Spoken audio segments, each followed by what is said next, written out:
Amen. Amen. L'chaim. L'chaim, everybody. L'chaim livrocha. It's not on Facebook. Uh-huh. Whereby fine. It's- The stream Yes. doesn't work. The stream doesn't work on Facebook. It's not working on Facebook? Now it works. There's a Okay. time lag. Now it works. Yes. Alrighty. Good. Thank you. Okay, so we continue with the Maimer, Hasidic discourse. Ani l'doidi v'doidi li. I am to my beloved. I am to Hashem, and as Hashem is to me. The acronym for Elul. Today is the first day of the month of Elul. We hear the shofar today. We say extra 3 chapters of Tehillim every day until Yom Kippur, where we say 36 extra on Yom Kippur itself. And that way we finish the whole book of Tehillim. So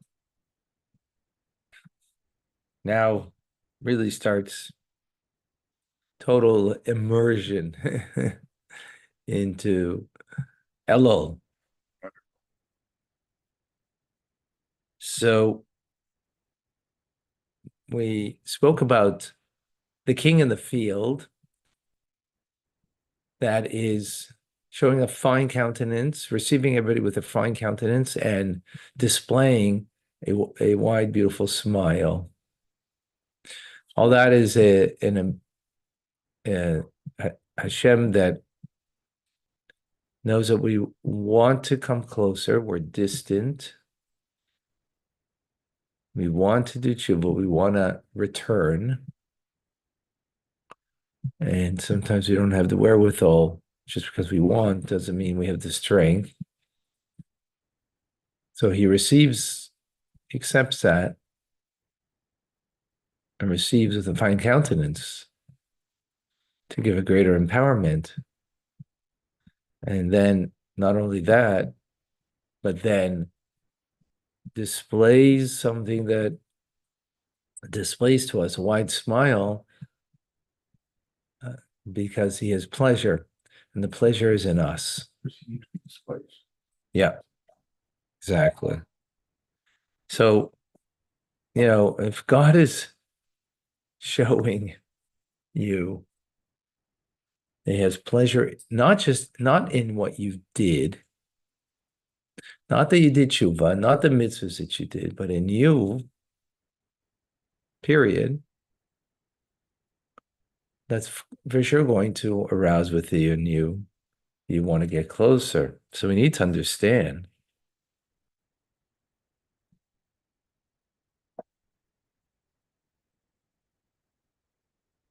that it seems to be then, according to this, that, till now we've been on the premise, ani l'doidi means I am starting the initiative over here. Ani, I'm starting the initiative, but it sounds from here that God, what he's doing for us is not just merely an empowerment, but is, beginning the initiative, if you will.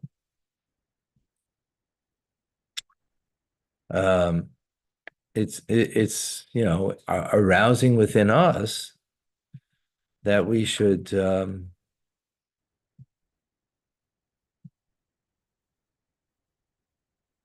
arousing in us something that is very profound. But yet, even though it is true, yes, it's not just an empowerment. This is, so to speak, if you will, an awakening from above. It's still, which then becomes the question, how is it? Anila Doidi says that, well, it still is. The Avodah Elul is Ani, I. Wow, l'chaim. I learned this on my own a couple of times when I'm going to teach now, and now only because I'm teaching it did it click. I got to thank you. As I thank you often, I don't thank you enough. Thank you for being here. Because it just clicked. The avoida is in the ani, in the I.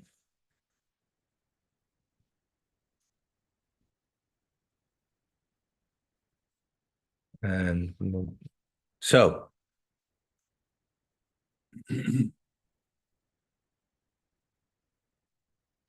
now, in addition to into the fact that it's still anila doidi, right? I am to my beloved. So there's the I there. In other words, there's something about there's an awakening from above, and that's vidoidi li seemingly, right? Well, now we're saying it's in Elul, right? So, but yet it still remains that, which we'll explain in a moment. Now, and to add to the fact that, just think for a moment, the king is in the field, right? Um, that's not just an empowerment. That's like, think about it. That's really something that's going to awaken within the individual,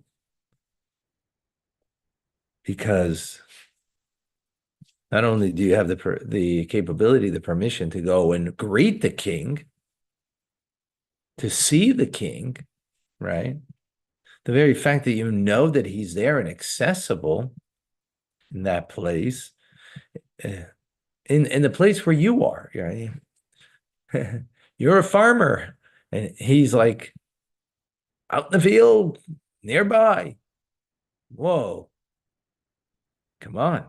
That's definitely awakening within an individual that you want to go and greet and receive the king. Receive the king? Huh? Receive him. Okay. I mean, I don't mean receive him as a guest. Receive him to sort of greet, because not necessarily he's gonna go and give a handshake to everybody, he's not a politician looking for your vote. But yeah, to go and greet the king. Right. So it's definitely just that notion itself. I think we've mentioned it before, is, I think every, anybody who's out in the field, out in the farm, or even more distant, will definitely, want to go and see the king. Yeah.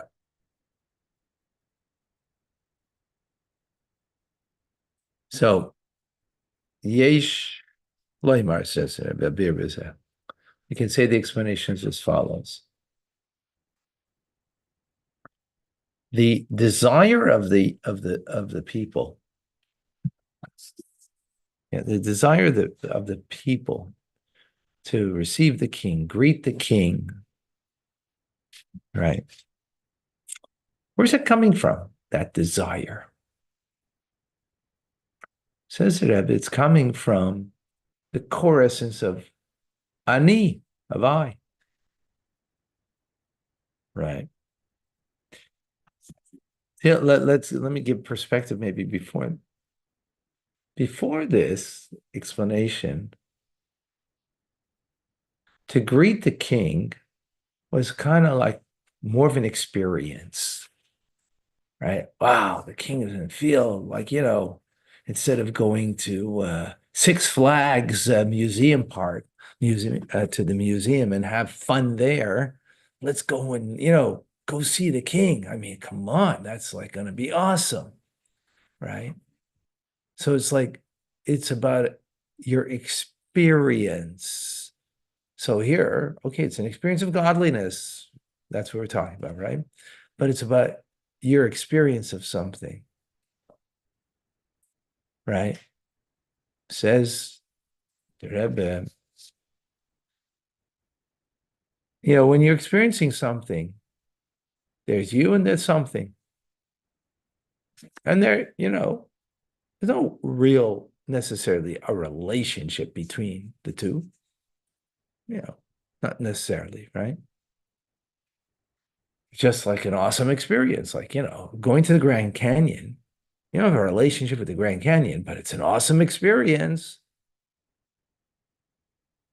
right? It's a thing. So going to greet the king can also be this thing, awesome thing, Says the Rebbe, no, it's actually to go to greet the king is actually comes from the core essence of who you are. Of who you are. Why? Not which is, it's of who you are. Because the king is the heart of the people. The Rambam, right, writes in Hilchos Malachim at the end of Mishnah Torah that the king is the heart of the people, right? And therefore, there's a very integral, very close relationship, just like we all have a close relationship with our heart, right? Therefore, the connection to the king, right? In other words, the king isn't like, my right finger, my pinky, or even my arm, which is very important, but it's not essential to life. But your heart is essential to life. So the relationship that the nation has to the king is one that's essential. And that's why the king is responsible. We actually learned about this, the difference between, in Chumash, if you recall, between Moshe and Yoshua, who were kings in spirit and materially taking care of the people, right?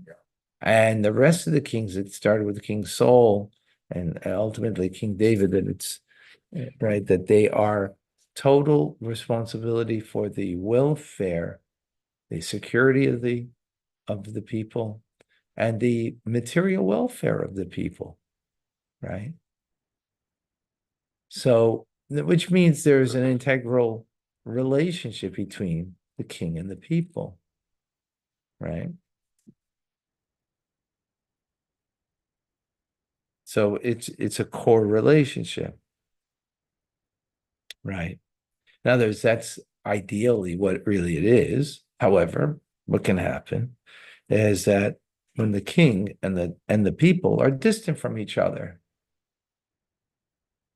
right? Distant from each other.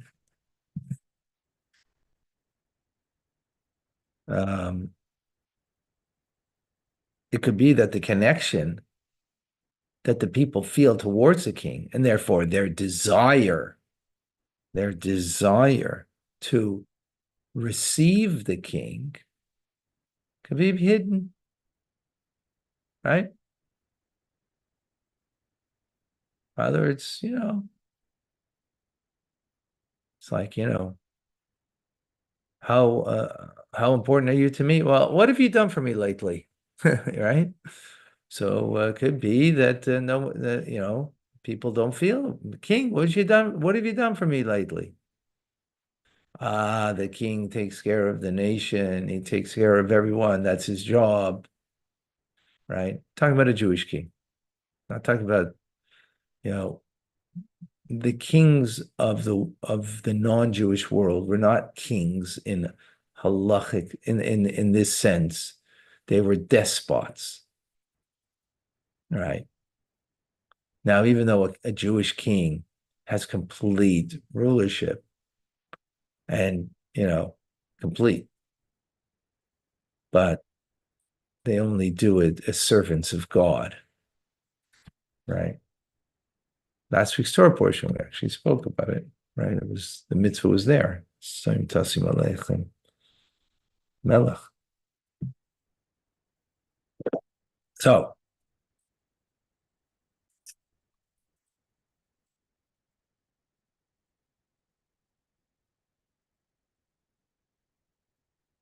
So when there's a distance, so the connection and therefore even the desire could be hidden,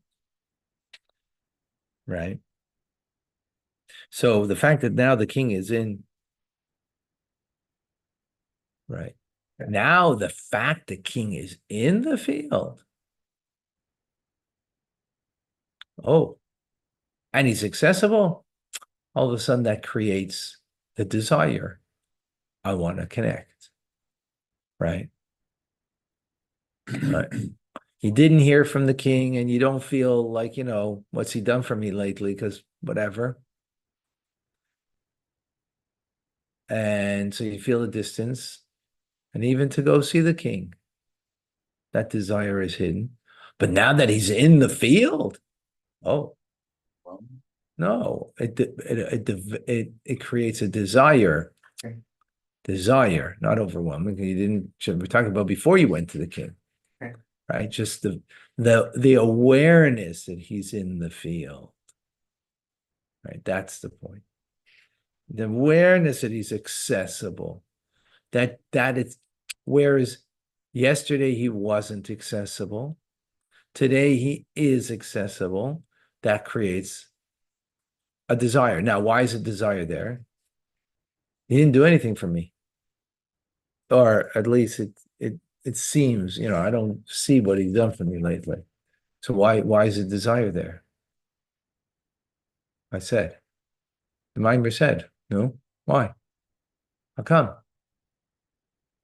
Because you will have an essential bond with the king. You have an essential bond with the king, whether he does or doesn't in any revealed way, do something for you. You have an essential bond. He's the heart of the people, right? Just like essentially you need a heart.